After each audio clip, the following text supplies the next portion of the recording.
Okay, this might be at a slightly weird angle, but I think we can stomach that for this video.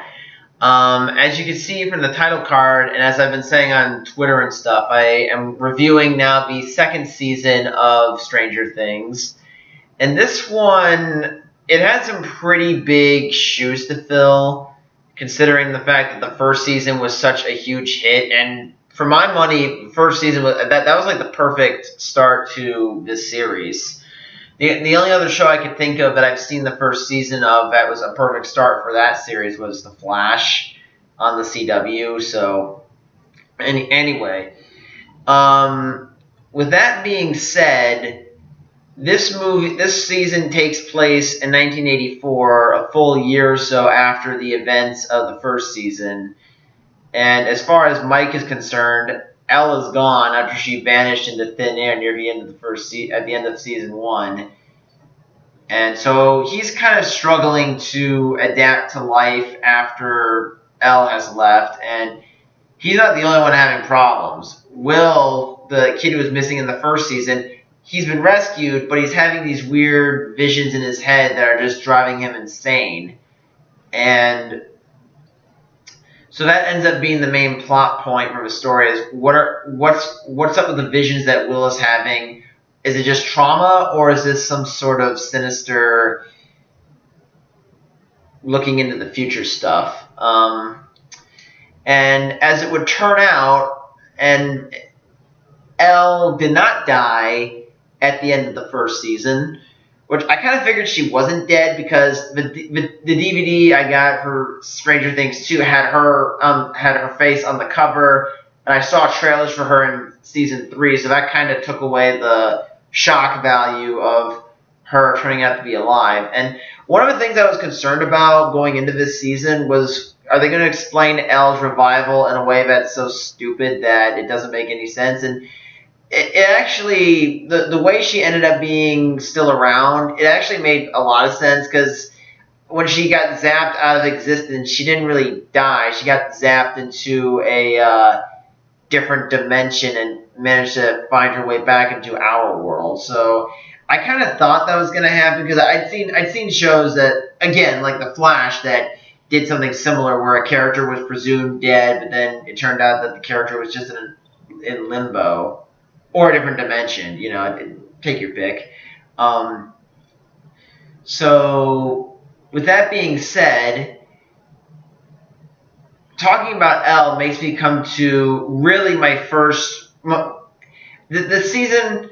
I love season 2. I think the flaws with Elle's story arc that I'm about to explain might explain why I didn't like.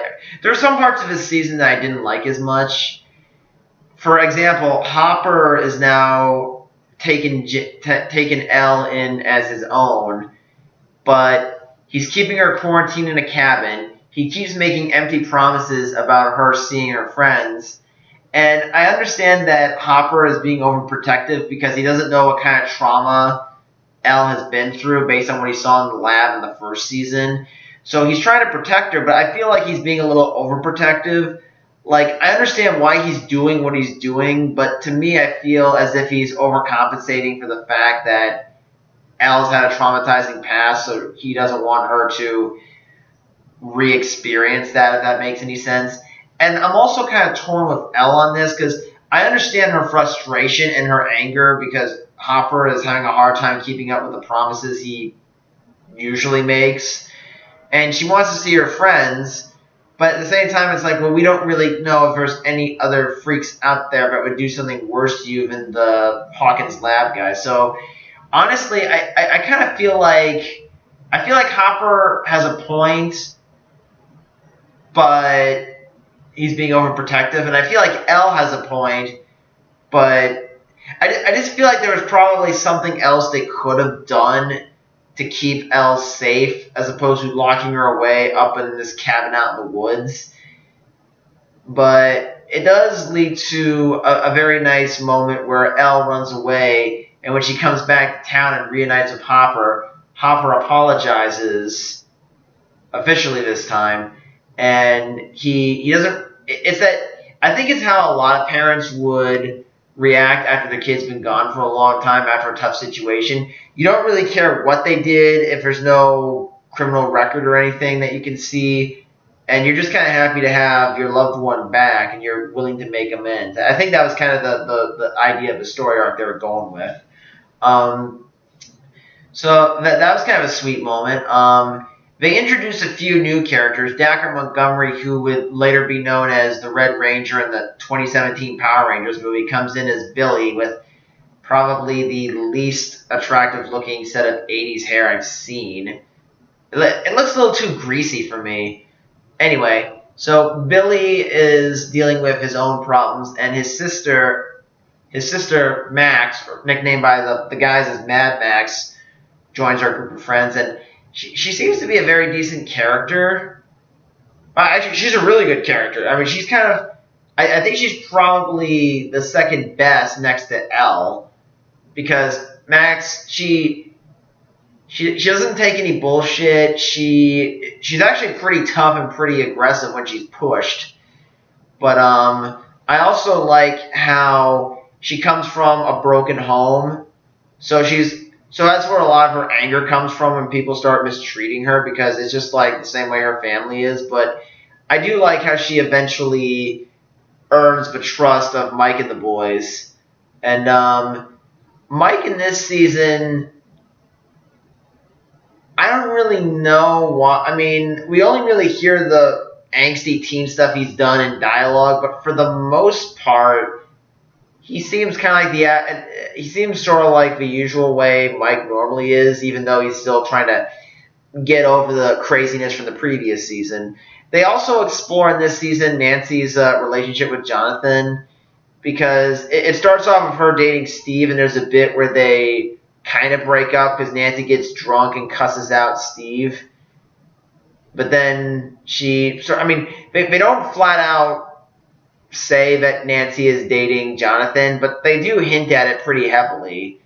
And it is pretty much continuing on the will they won't they stuff from the first season. So I think we know that they're going to get together officially at some point. It's just a matter of when, and maybe in the third season, who knows. So a lot of the character development in the series for the main characters that get focused on, it is actually really interesting. And with Joyce Byers' new boyfriend, Bob, for one thing, it was really cool to see Sean Astin in this. He was in Goonies, and I'm always going to remember him for Rudy, even though most people probably think of him from Lord of the Rings. But Rudy is my favorite movie that man was in. Anyway, so I think he kind of provides. At first, he seems kind of like a throwaway character that's just there for comic relief, but he does really prove his worth near the end of the season. And he even goes out in a blaze of glory, which, again, is Hopper is being a badass in that scene, trying to save Bob, but it's not enough. But Bob could have been a completely useless character, but they actually gave him moments to shine and actually help with the situation.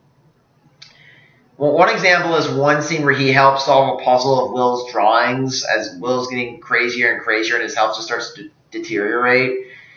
And I do think that what they did with Will was pretty good, kind of exploring the fact that he has weird supernatural powers that are torching his body. I think it was a really interesting thing that they did with him. I just kind of hope in season 3 that they give him more to do, because the first season he was missing. This one he was sick, so sick and mentally, he was physically and mentally ill, so again, not really able to go on the adventure. He was once again the victim that people needed to save. So, yeah, and honestly, I think the best thing about this season is the Paul Reiser character and the scientist in this season. Because considering how scientists were in the first season, you naturally wouldn't trust them.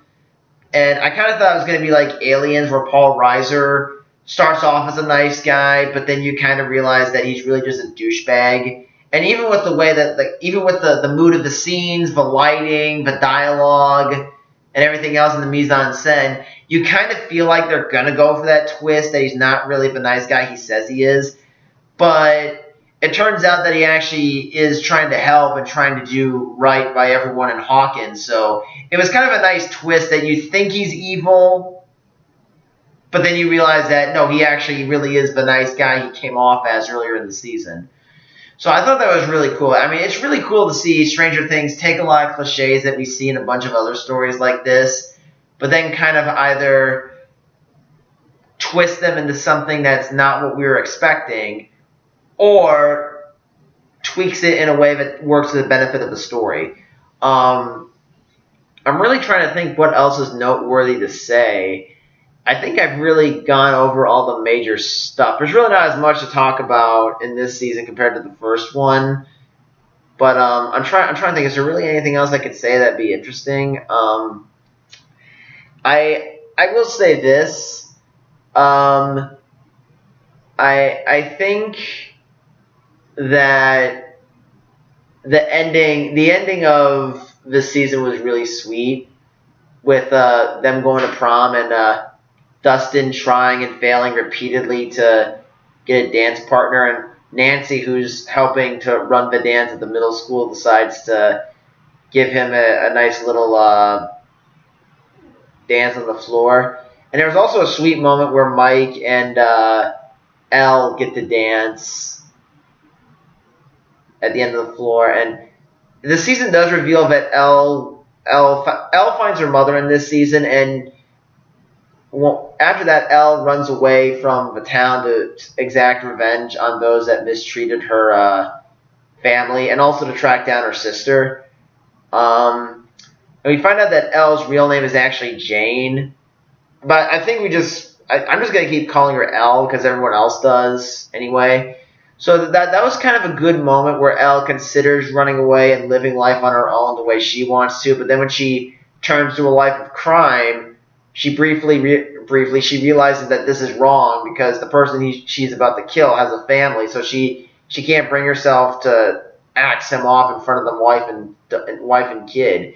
So I mean, that was probably that was a really good moment, because again, it kind of shows that Elle is turning to the dark side, but at the same time, she's still a good person. And that was a great moment where the other gang members are trying to push her into committing murder, but her morality breaks through and she refuses. And that's when she hops back to town.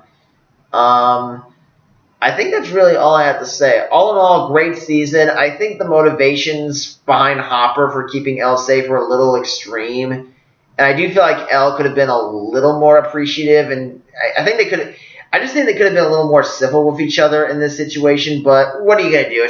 It's a great season, almost perfect, and I really can't wait to see the third season. So I'll post my cover this week or next Monday, and I'm not sure what I'll be reviewing, but you'll find out soon enough. See ya.